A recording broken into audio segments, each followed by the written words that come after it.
नमस्कार, मी मधुरा किचन प्लसमध्ये आपलं स्वागत आहे। आज बनवणार आहे आलू पराठा रेसिपी। बटाटे उकडून साल काढून घेतले आहेत। मिक्सरमध्ये हिरवी मिरची अद्रक टाकून मिक्सरला फिरवून घेणे, बटाटा मॅश करून घेणे, मिरची पेस्ट, धना पावडर, जिरा पावडर, मिरची पावडर, मीठ चवीनुसार, चाट मसाला, बारीक चिरलेली कोथिंबीर, हळद पावडर टाकून मिक्स करून घेणे।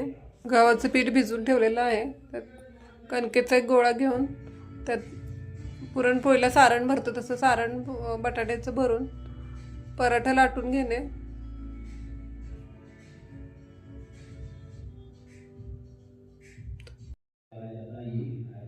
तव्यात पराठा टाकून दोन्ही बाजूने तूप सोडून पराठा गोल्डन ब्राऊन होईपर्यंत भाजून घेणे।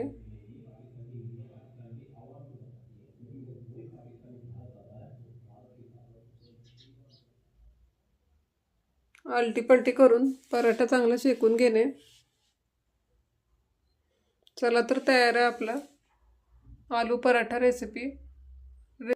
दही सोबत सॉस सोबत सर्व करा। तुम्ही पण असा पराठा नक्की ट्राय करून बघा।